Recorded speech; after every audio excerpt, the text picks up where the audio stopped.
Baik, selamat malam teman-teman Napaktilas. Kali ini saya mengunjungi salah satu situs bersejarah di kota Cirebon, yaitu di Keraton Kanoman Cirebon.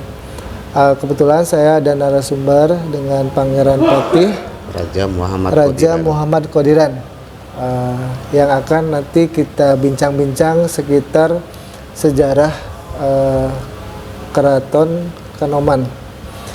Baik, kita mulai aja. Assalamualaikum Pangeran. Waalaikumsalam warahmatullahi wabarakatuh. Terima kasih atas waktunya Pangeran. Sama-sama. Di channel Napaktilas. Nah, mungkin teman-teman yang menonton channel ini ingin tahu seperti apa sih sejarah dari Keraton Kanoman ini, Pangeran.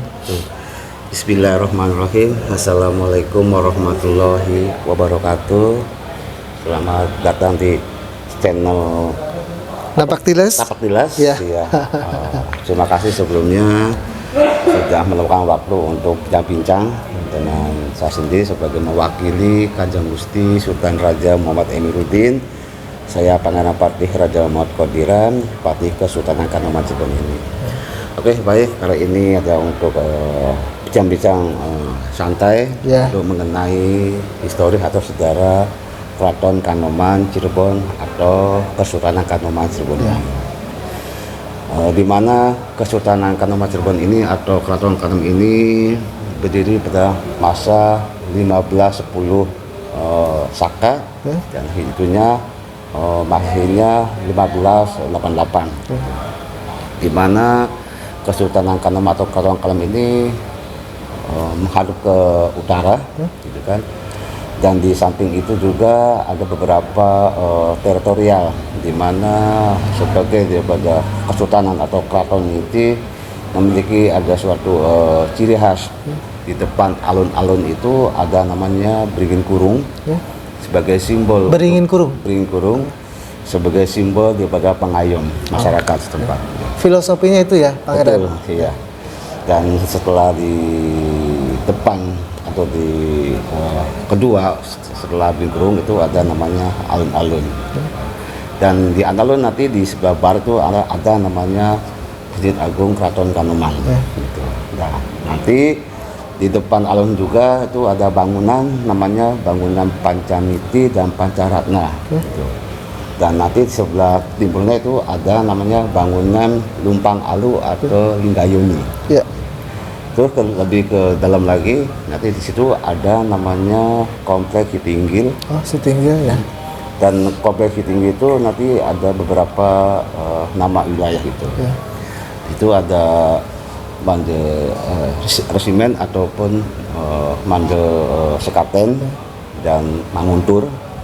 Dan di situ juga ada beberapa pintu. Ada 3 kategori pintu. Pintu Sholawat, pintu Syahadat, dan pintu Kiblat. Itu. Dan situ sendiri sudah memaknai daripada syariat Islam. Gitu. Nanti masuk lagi lebih ke dalam arah ke barat sedikit itu ada namanya pintu Siblawong. Siblawong. Ya. Pintu Siblawong itu dibuka itu 1 tahun sekali pada acara Maulid Nabi. Gitu. Nanti itu jatuh di tanggal 12 Mulud. Itu pada fase acara arak-arakan ataupun asa pelal. Nanti masuk lagi ke itu ada namanya alun-alun kecil di samping ke timur sedikit itu nanti ada namanya Paseban. Di mana Paseban itu adalah tempat untuk menunggu tamu-tamu ataupun kerabat yang untuk menghadap ke Sri Sultan. Gitu. Terus ada di masuk ke dalam itu nanti ada namanya pintu Mundu. Nah, nanti masuk lagi di sebelah daripada barat sedikit itu ada namanya Langgar Alit. Atau dikenal dengan bahasa musola gitu. Musola ya. Langgar Alit itu kecil ya? Iya, Alit itu kecil gitu. Nah, terus ada lagi di sebelah barat dikit itu ada namanya bangunan itu Gajah Mungkur. Terus ke barat lagi itu namanya ada bangunan namanya bangunan Semirang. Semirang. Dan nanti masuk ke wilayah inti itu ada namanya Blandongan. Terus di depan Blandong itu nanti ada namanya Pendopo Jinem. Oh. Nah, Pendopo Jinem itu menyambung dengan Pendopo Manda Mustaka atau Prabayaksa. Ya. Nah, nanti sebelah timurnya itu ada namanya bangunan Singgabrata, dan di belakang itu nanti ada namanya pintu Kejaksan. Oh. Dan nanti masuk lagi di sebelah timur itu ada namanya Gedung Pusaka atau dinamakan museum, sebagai daripada tempat benda-benda peninggalan para leluhur. Gitu. Terus masuk lagi ke belakang ke timur itu nanti ada namanya pintu merah atau lawang abang, Ya. sebagai daripada pintu teritorial daripada kekuasaannya ataupun tempatnya sesutan. Nanti masuk itu namanya ada namanya Kedaton. Kedaton ya.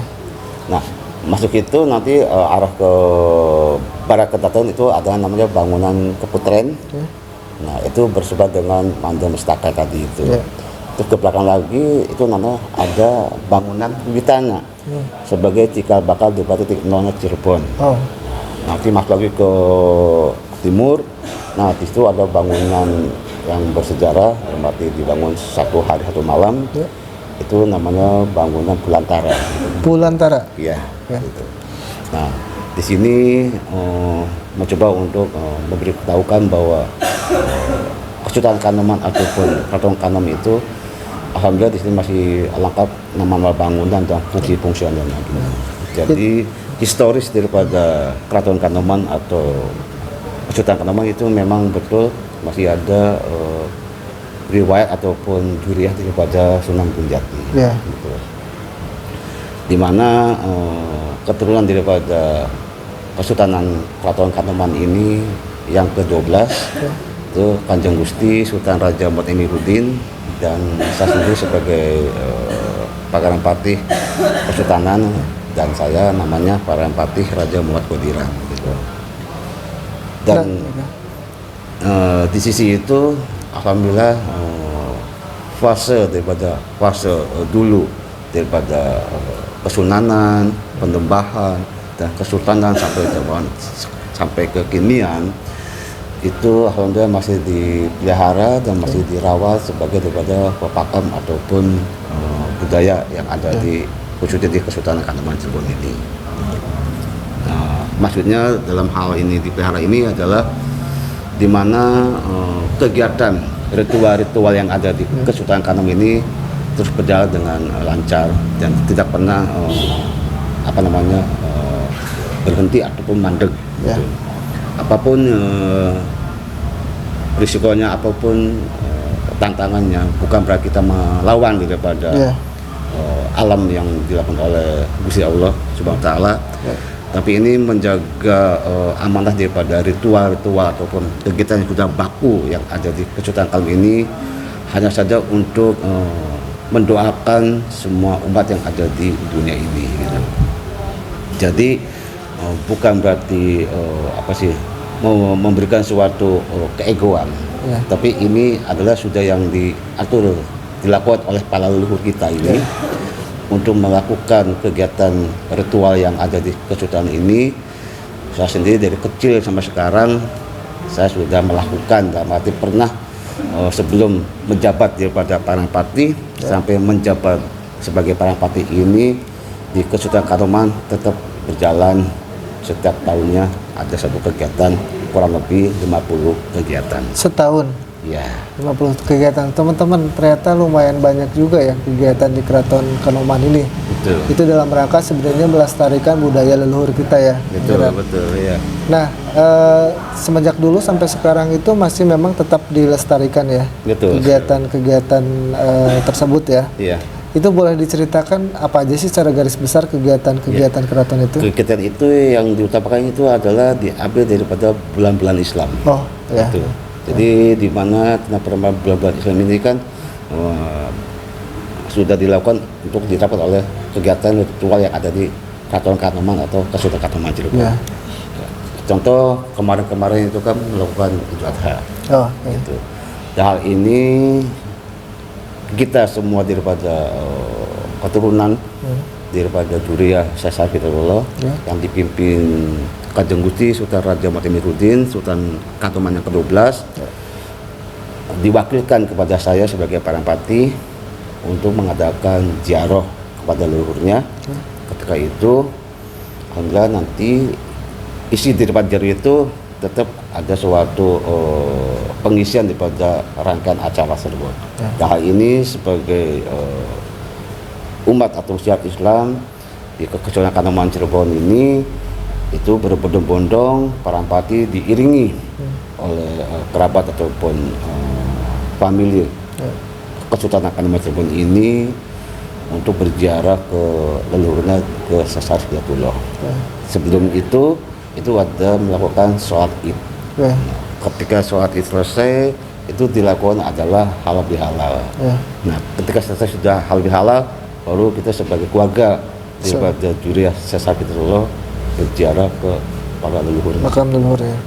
Nah itu biasanya kalau ziarah itu keluarga termasuk keraton yang lain, ke Cirebon dan Kasubon atau sendiri ziarahnya? Ya, sendiri. Karena di Keraton Kanoman atau Kesultanan Kanoman itu masih memegang pakem.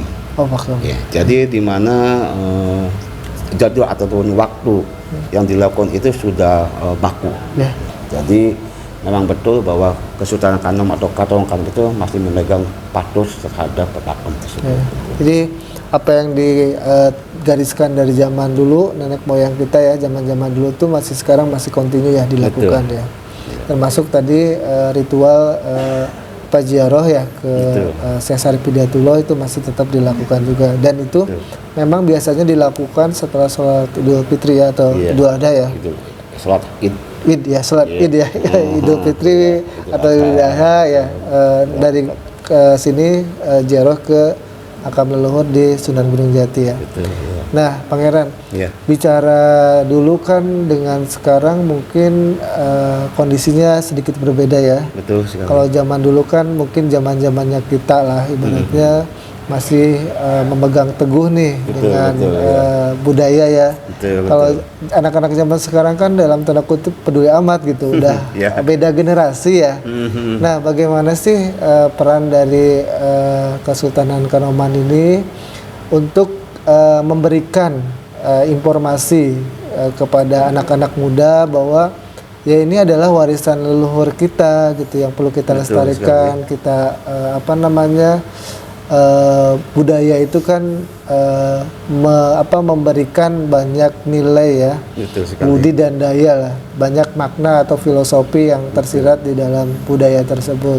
Salah satunya adalah di Keraton Kanoman ini. Mungkin banyak hal yang mungkin orang bilang apa sih kalau anak sekarang ya, padahal sebenarnya itu ada muatan filosofinya, bahwa oh ini didikan ajarannya seperti ini, filosofinya ini yang dituangkan dalam bentuk bangunan mungkin atau artefaks lah kalau bahasa ininya. Nah itu bagaimana nih caranya Pangeran? Ini tantangan ya? Ya luar biasa, ini memang bukan dianggap sebagai tantang atau pantangan, kan? Ini memang harus disikapi. Bahwasannya budaya kita ini memang luar biasa gitu. Memang dan betul pada fase Parangpati kecil dan sekarang ini memang berbeda. Beda banget. Iya. Dulu kalau namanya satu kebudayaan bermain aja dulu. Itu kan berkelompok tuh. Betul. Gitu. Dan memang permainan itu kan masih permainan tradisional. Iya, gitu. Betul. Petak umpet, gobak sodor, dan sebagainya gitu kan. Iya, betul. Sekarang ini walaupun berkelompok tapi masing-masing gitu. Nah ini kan menjadi sebuah PR buat kita semua kan. Nah hal ini Keraton Kanoman yang dipimpin oleh Kanjeng Gusti Sultan Raja Matimirudin dan saya sebagai Parangpati Remus Kodiran, dan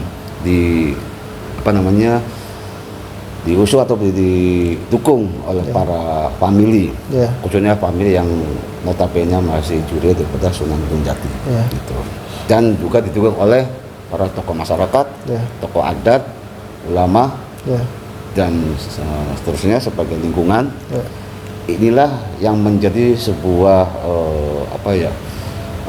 luar biasa untuk mengembalikan kecitraan PR besar betul ya dari Keraton Kanoman.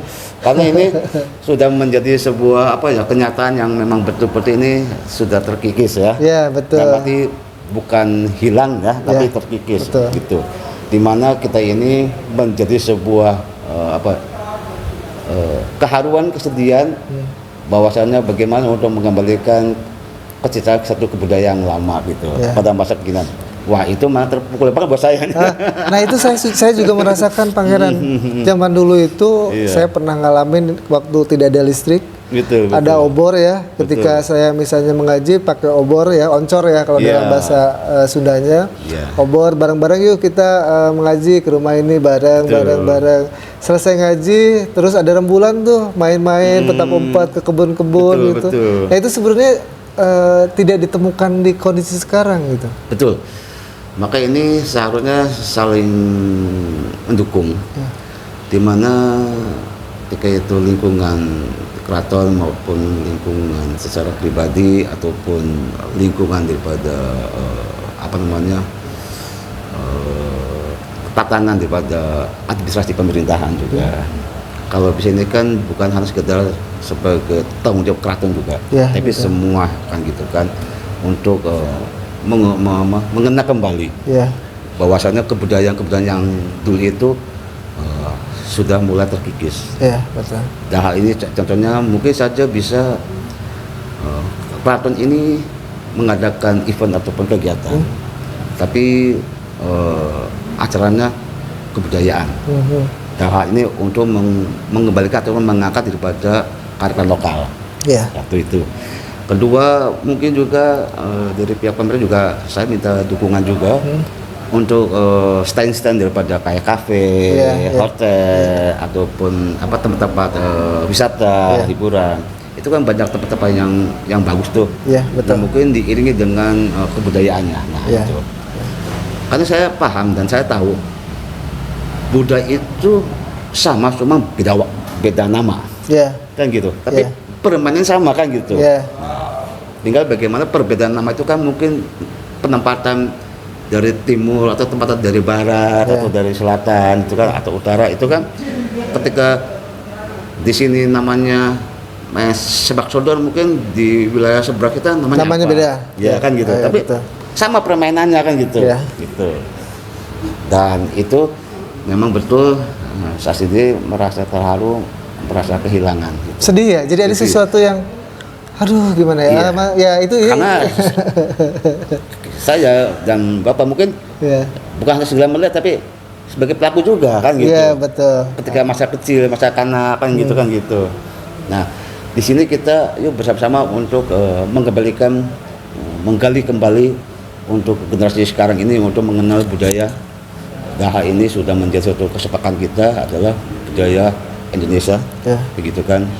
Walaupun itu berbeda tempat, tapi ini menjadi kesatuan NKRI, di mana permasalahan kebudayaan ini saya pun juga sebagai tanggung jawab juga untuk bisa menjadi sebuah poros untuk bisa menguatkan daripada ukhuwah Islamiyahnya gitu. Karena budaya itu bukan hanya sekedar daripada permainan ataupun bahasa, tapi ajaran juga ada gitu. Kan gitu. Di mana bahasa lontaran itu kan gitu. Karena sudah permainnya kan hanya sekedar tombol gitu. Dan mati sekarang sudah canggih dan mati HP dan sebagainya gitu kan. Nah, justru sebenarnya kan kalau dengan teknologi sekarang ada sosial media, dengan itu banyaknya YouTube, sosial Facebook dan lain sebagainya. Justru itu sebenarnya satu sisi adalah media promosi. Betul. Makanya ini untuk bisa mengembalikan kearifan lokal ini sangat dibutuhkan media ini. Betul. Untuk menggali kembali, untuk mengingatkan kembali bahwanya permainan ataupun tradisi atau kebudayaan yang dulu jangan sampai hilang gitu. Gitu. Jadi saya pun juga minta pesan terhadap semua media juga kan gitu kan. Yuk kita gali bersama untuk sebagai kecitraan daripada budaya kita jangan sampai terkikis ataupun hilang. Betul. Karena itu warisan nenek moyang kita zaman dulu gitu. Betul. Yang memang perlu kita lestarikan gitu. Karena itu kan sudah aset ya, aset Betul. bangsa, aset negara lah. Bahkan sebenarnya beberapa kebudayaan kita sudah dipatenkan sebagai kebudayaan internasional ya. Betul sekali. Nah, seperti wayang dan lain sebagainya. Ya. Nah, itu salah satu sebenarnya fungsi dari keraton untuk memperkenalkan budaya itu adalah dengan event-event tahunan itu yang tadi disampaikan Pangeran 50 ya. Ya. Ada sekitar 50 event kegiatan ya yang dilakukan oleh keraton Kanoman ini. Itu sebenarnya tujuannya adalah memperkenalkan, merimain bahwa oh ternyata zaman dulu itu seperti ini. Betul. Terutama generasi milenial ya, Pangeran Betul ya. sekali. Kalau generasi kita mah udah paham ya. Betul, ya. Karena kita memang pelaku ya. Maksudnya kita udah menikmati masa-masa itu yang teman-teman yang milenial kan nggak pernah mengalami itu. Betul sekali. Sehingga sebenarnya keraton Kanoman ini menyuguhkan kondisi zaman dulu yang memang masih original. Betul. Ya, dari semenjak ada sampai sekarang ya seperti ini. Iya. Iya, seperti itu ya. Apalagi sebagai daripada kelahiran saya sudah fase-fase modern. Iya, betul. Gitu kan. Hal ini harus bisa mengimbangi kan gitu. Dimana untuk kemajuan teknologi dan dimana sebagai daripada amanah daripada leluhur jangan sampai hilang gitu. Ya. Tapi saya sudah komitmen karena saya dilahirkan dalam hati di keraton karena melahirkan itu tidak bisa memilih. Ya, itu betul. sudah menjadi garis kan gitu. Ya, nah, disitulah saya menjadi satu komitmen yang tanggung jawab. Apapun kondisi permasalahan kemajuan itu, memang kita harus mengimbangi. Ya. Nah, hal ini tidak mungkin kita meningkatkan kemajuan. Ya. Tapi pula kita juga harus jangan sampai menghilangkan sebagai daripada kebudayaan ataupun pesan-pesan daripada para leluhur kita ini gitu. Karena saya yakin Pak, ketika itu ada permasalahan satu permainan gitu, itu bukan hanya sekedar permainan, tapi ada kode-kode Betul. kan gitu. Kan. Syarat muatan makna ya. Ada yang tersirat dan tersurat. Mungkin yang tersiratnya adalah mainan, tapi sebenarnya bukan sekedar permainan. Betul kan gitu. Tapi itu ada yang tersurat. Iya. Ya, mungkin contoh kecilnya adalah jangan duduk di depan pintu. Betul. Nah, itu kan filosofi sebenarnya ya. Betul. Ya, mungkin muatan makna atau filosofinya adalah menghalangi orang dan lain sebagainya. Itu kan ajaran. Ajaran, betul. Satu yang saya terhiang, mati apa ya namanya? Masih ingat? Terpikirkan. Ya. Ketika itu permainan daku ataupun permainan belkes.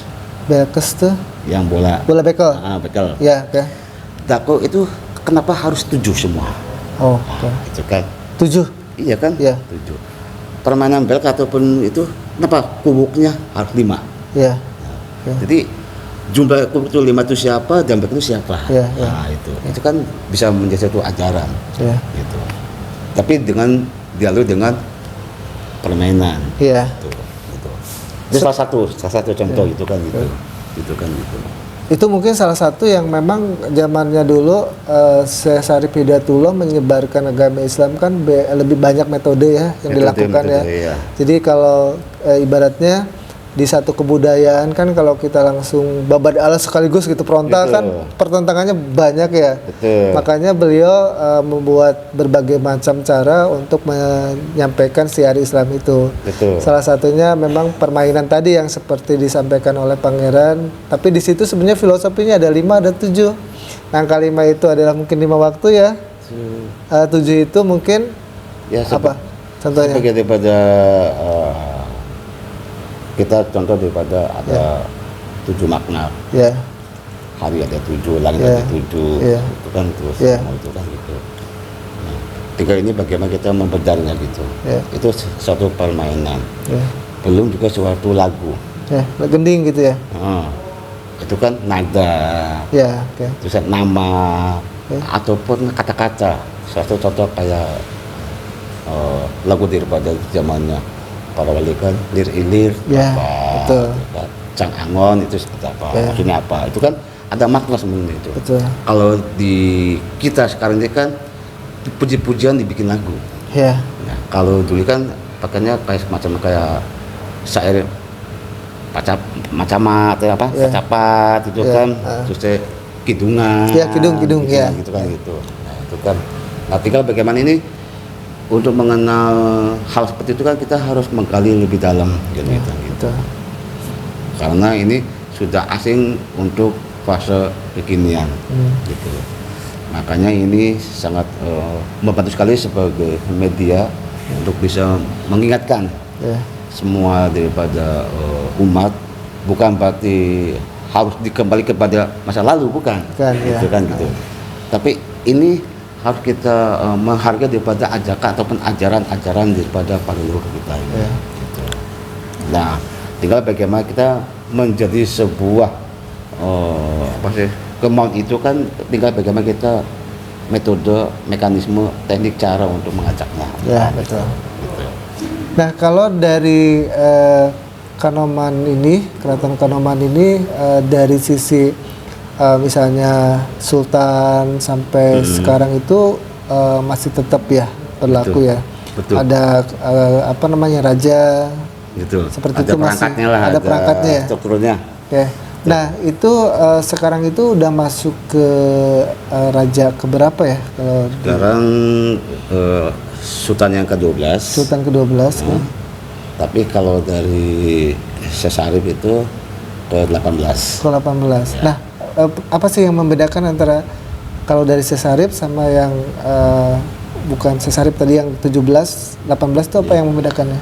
Jadi itu kan ketika itu sekarang itu generasinya kesultanan, itu fasenya kesultanannya sekarang yang ke-12. Nah, ditambah daripada para penembahan, itu ditambah daripada 5 penembahan. Jadi sebelum Sesarip datang ke di sini itu sebenarnya udah ada ya? Ya bukan udah, tapi ini urutan daripada tadi yang keberapa, masuk keberapa? Ya. Kan dulu kan kesunanan. Oh, dulu tuh sebelum kesultanan? Kesunanan. Iya. Ketika kesunanan sudah selesai, baru para penembahan. Nah, penembahan itu selesai, baru sekarang dilamati kesultanan. Nah, kesultanan ini yang ada di khusus di Keraton Kanoman itu Sultan yang ke-12. Sultan pertama sampai sekarang itu yang ke-12. Nah, Keraton Kanoman ini didirikan itu sebelum Sesarip atau sudah ada? Ya sesudah gitu. Karena fase ini kan fase kesultanan. Ya, kalau Sesarip itu fase kesunanan. Kesunanan. Ya. Kan sebelumnya tadi pertama itu kesunanan, kesunanan ya. Kesunanan. Penembahan. Baru kesultanan. Kalau Sesarip itu masuk di Kesultanan. Kesunanan yang pertama berarti ya. Iya. Berarti Keraton Kanoman ini berdiri semenjak Sesarip Hidayatullah. Iya, berarti jauh fasenya. Oh, jauh ya. Ya, jadi Keraton Kanoman ini berdiri pada fase kesultanan. Iya. Oh. Gitu. Sementara fasenya Sesarip Hidayatullah ada kesunanan. Iya. Fase ini berdirinya keraton, yang dinamakan adanya keraton. Iya. Cuma dengan konsep penambahan fase daripada kesunanan, nah itu dinamakan adanya padukuhan. Dan berarti fasenya paduka di tanah. Oh. Gitu.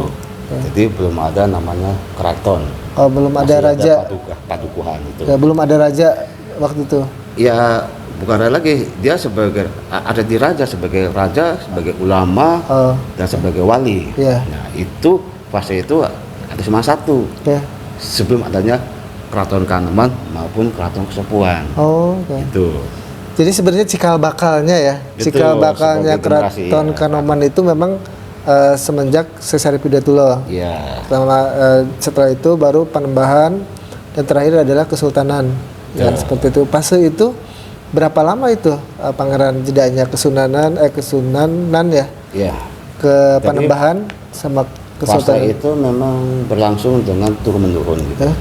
Jadi ketika pada masa itu ini yang namanya Pakematut Adat. Ya. Bahwa kesunanan yang dalam arti Sesarip itu digantikan daripada Panembahan itu memang daripada keturunannya. Itu langsung. Nah, ketika nanti di Panembahan itu dia memiliki putra Nah, itu nanti langsung digantikan oleh putranya langsung.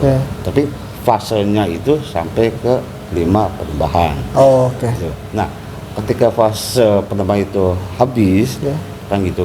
Nah, inilah menjadi suatu kesultanan. Gitu.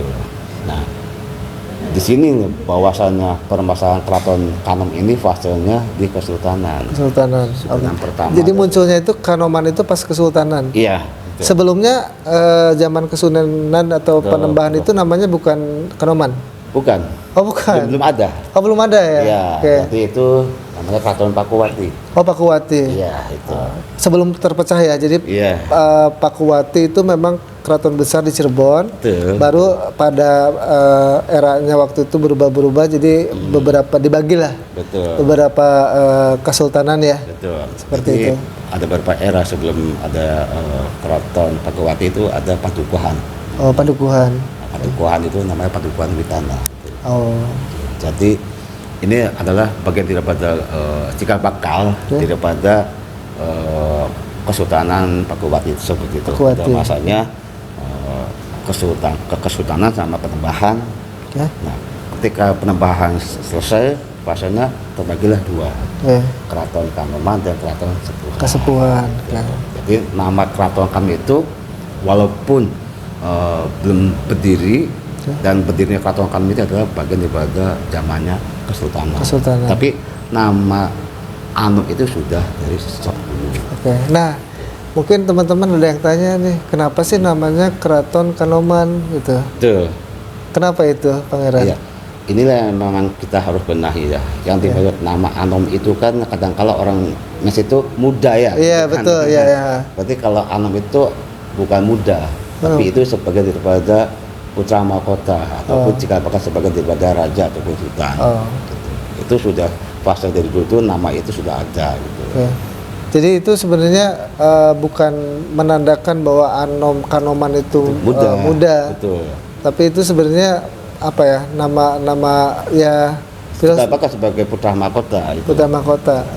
Jadi Anom ya. Apa ya? Ya putra mahkota gitu. Anom kan kalau putra itu kan Anom ya. Iya. Kalau bahasa kita ini Anom itu muda. Cuma kalau fase daripada kerajaan, keprabuan ataupun kesultanan, penembahan dan sekarang kesultanan, bahwa nama Anom itu sebagai cikal bakal daripada raja ataupun sebagai putra mahkota. Pewaris ya. Pewaris itu putranya berarti Anom ya. Nah, Kanoman ini kan udah lumayan lama ya, dan di sini semuanya masih otentik zaman dulu ya, dipertahankan. Ya, ada. Bangunan-bangunannya gitu. Betul. Tadi yang disebutkan oleh Pangeran kan jujur aja saya nggak ada yang masuk nih. Banyak banget, ada tempat ini, ada pintu ini, ada pintu ini. Nanti sebenarnya kita akan coba explore di lain kesempatan, akan melihat sih seperti apa aja sih yang ada di Keraton Kanoman ini, supaya teman-teman tahu bahwa oh ternyata budaya leluhur kita itu sangat luar biasa. Betul. Bisa bertahan ratusan tahun ya, Pangeran ya. Nah, itu kan yang tidak bisa dinala oleh kita. Iya, betul. Bahwasannya betul-betul beliau itu memang sudah terpikirkan untuk sesuatu, untuk katakan fisik membangun itu. Nah, itu kan berarti tidak harus sebagai tempat sembarang tempat gitu. Betul. Tapi mereka sudah mengukur dengan bermacam-macam cara katakanlah gitu. Karena pembuktian ini, kenyataan ini sampai sekarang pun masih berdiri kan gitu. Pada fase abad 1588 katakan dibulatkan abad 16. Sampai sekarang kan sudah berapa ratus tahun dan masih berdiri. Masih berdiri. Ternyata kebudayaan kita itu sangat luar biasa loh. Teknologi zaman dulu itu keren banget ya, betul, Pangeran ya. Nggak pakai cakar air juga. Gitu. Ya memang betul sekali. Iya, betul. Metode yang lo itu buat itu memang luar biasa. Saya mencoba untuk menggali contoh itu. Rumah tua aja dapatnya lebih daripada 50 ataupun 70 tahun yang lalu gitu. Itu pondasi sama fisik itu nyatu. Pondasi tanah di bawah dengan fisik rumah. Rumah itu nyatu. Kalau sekarang kan bikin pondasi dulu kan, pakai cakar sebagainya. Nah, terus ditimpa lagi kan itu nggak nyambung. Itu kan karena terpisah. Ya. Kalau dapat tuh dari bawah itu dari pondasi sampai ke fisik rumah itu nyatu, gitu. Dan metode yang saya dapat itu kan bukan pakai semen, Ya. mungkin ada campuran kapur, campuran pasir. Tetap kalau air sih, ada kan untuk menyatukan daripada olahan dan untuk finishing mungkin diberikan sesuatu apa gitu. Itu memang sebagai apa ya? Bisa menjadikan tolak gempa. Oh, tahan. Iya, karena dia lentur juga. Ya. Gitu. Di situ yang kita nggak bisa terpikiran gitu. Karena posisi pengkerat itu memang dia mengimbangi goyangan yang ada. Dalam hal ini karena nyatu dari pondasi sampai fisik sampai atas bangunan ya, atas bangunan. itu. Kalau sekarang kan ada jeda terpisahnya. Gitu. Tapi bukan berarti saya menjelekkan kekiniannya, tapi ini membandingkan antara fasil dulu sama sekarang itu memang luar biasa, ada satu perbedaan, gitu. Dan hitungan pun juga, alhamdulillah di sini masih digunakan perhitungan. Itu kalau bikin rumah itu luar biasa, gitu. Ya karena saya melihat bergaul dapat mensaksikan dari kecil sampai sekarang gitu kan gitu. Itu kalau mau masang suhunan itu kayak apa ya, bukan hanya sekedar masang selesai gitu, gitu. Tapi itu didoakan, diadani, dikomatin, terusnya dibalurin pakai kembang ya. Pakai kembang, kunyit, masih itu tuh. Atau kalau saya sih dulu gini, Pangeran, ada banyak, misalnya ada padi digantung. Nah, itu kan ketika sudah terpasangnya. Iya. Itu kan proses sebelum terpasangnya juga. Oh, itu. Dan alhamdulillah itu saya masih mengalami. Gitu. Termasuk salah satunya sebenarnya kalau di suhunan ya, di suhunan rumah itu kan ada bendera merah putih ya. Betul ya. Nah, kalau zaman sekarang kan kayaknya udah nggak ada ya. Ya itulah, mungkin masih ada gitu. Ya kan, sebagian gitu. ya, yang masih mempertahankan. Tapi secara umum kayaknya, apalagi sekarang dengan penggunaan teknologi baja ringan dan lain sebagainya kan. Mungkin sudah bahasa kuno lah. Kuno ya. Tapi itu ada sebuah ajaran dan itu adalah untuk mengingat bahwasannya di mana permasalahan berdirinya rumah itu bukan sekedar pilar atau genteng, tapi suhunan. Suhunan. Jadi gini, kalau saya memilih bakal rumah atau membunuh orang, saya akan memilih membunuh orang dibandingkan membakar rumah. Membakar rumah atau membunuh orang? Iya. Maksudnya gini. Gimana? Membunuh orang itu hanya satu. Yang meninggal. Iya toh.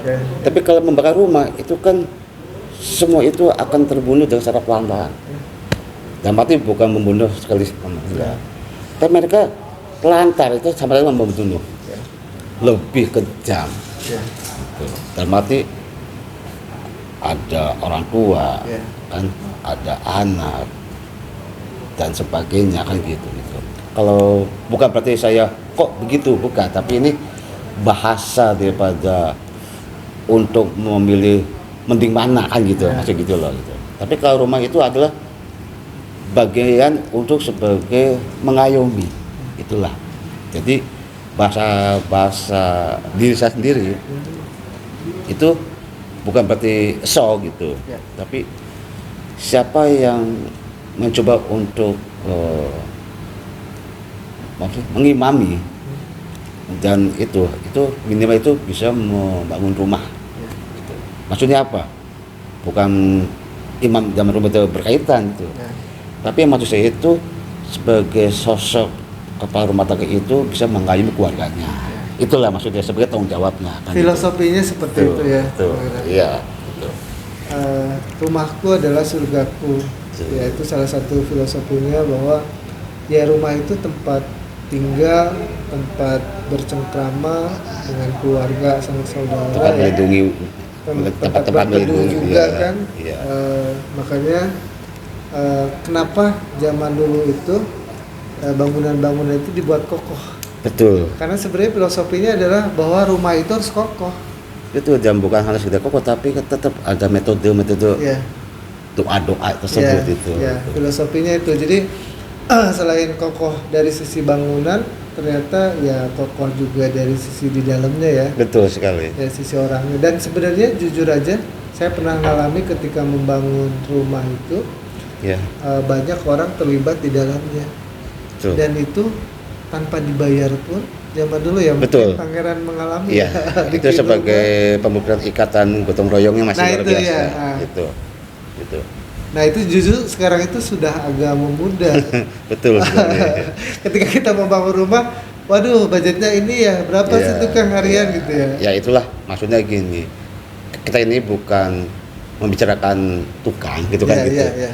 Tapi ini sebagai daripada kemurnian. Ya, Ya kan betul, gitu kan gitu. betul. Ketulusan kan Ya. gitu kan gitu. Gitu. Tapi kalau memang itu tetap kita saling menghargai itu memang harus gitu kan gitu. Ya, betul. Karena beliau pun pekerjaannya seperti Betul, itu ya. iya.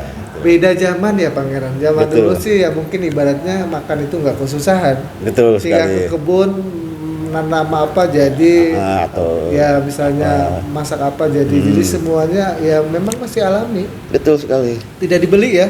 Betul. Tinggal ke kebun aja, kan zaman dulu kan gitu Pangeran.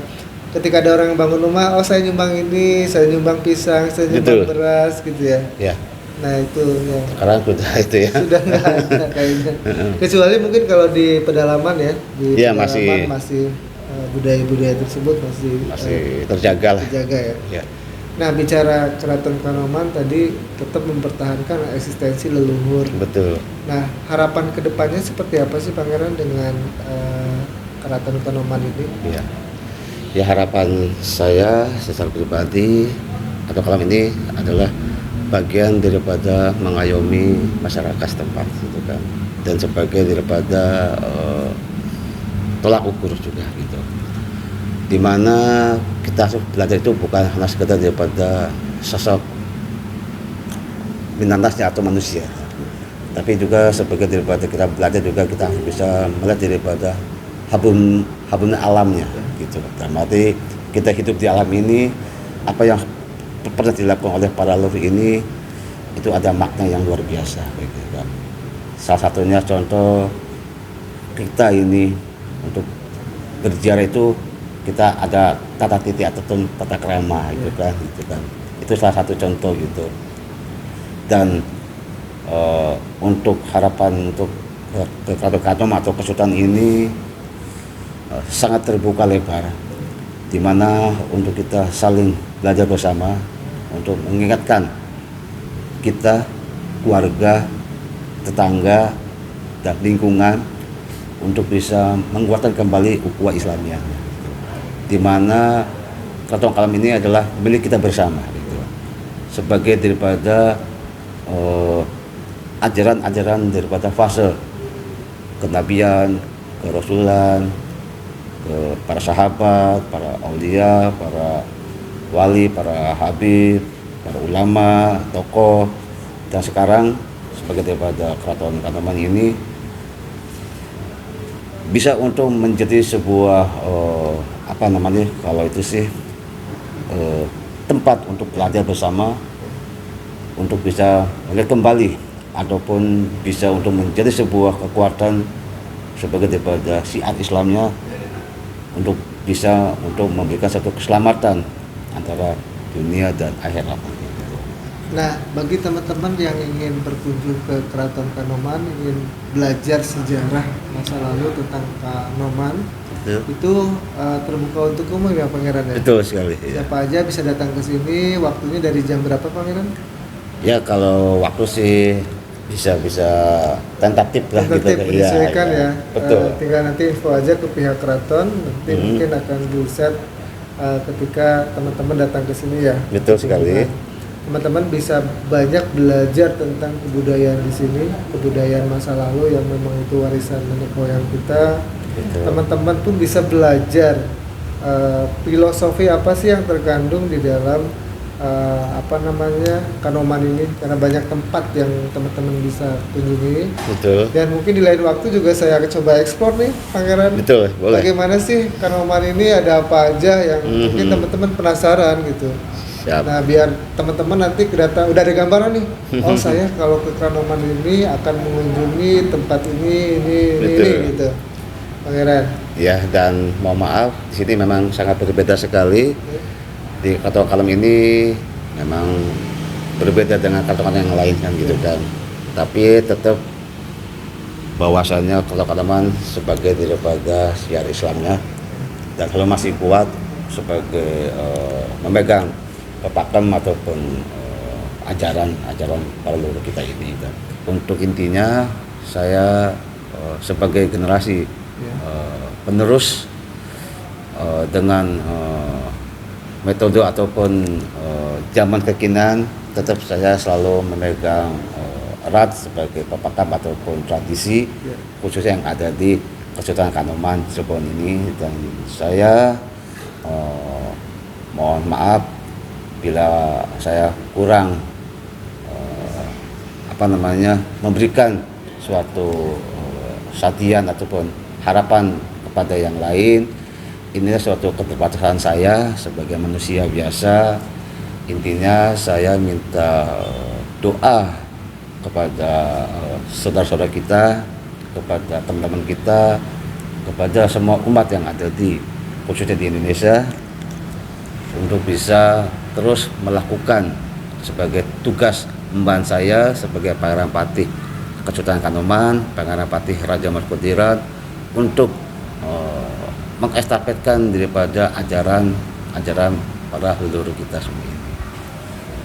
Oke, itu aja teman-teman bincang-bincang napak tilas kali ini. Semoga apa yang disampaikan tadi oleh Pangeran bisa memberikan sedikit informasi yang mungkin teman-teman sekarang tidak tahu, karena jujur aja kalau dibahas mungkin 7 hari 7 malam ya Pangeran. Oh iya. Lama banget gitu. Betul. Sementara kan kita terbatas ya waktunya. Nah, mungkin kita di lain kesempatan akan coba explore ada apa aja sih di Keraton Kanoman ini yang mungkin nanti saya bisa sampaikan ke teman-teman sebagai perbahandaraan ketika teman-teman akan ke sini, akan berkunjung ke mana aja. Nah, itu terima kasih banget Pangeran atas waktunya. Sama-sama. Di diskusi ini. Sama-sama. Semoga Keraton Kanoman ini tetap terus melestarikan budaya Indonesia. Amin. Dan sebenarnya jujur aja nilainya tidak terhingga karena luar biasa. Warisan nenek moyang kita itu sangat luar biasa. Betul sekali. Nah, itu yang perlu kita lestarikan.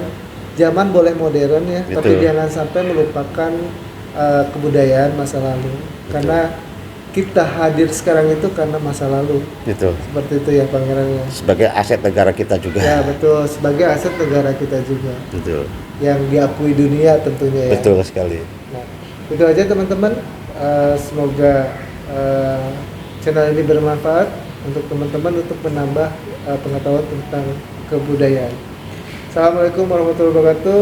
Waalaikumsalam warahmatullahi wabarakatuh.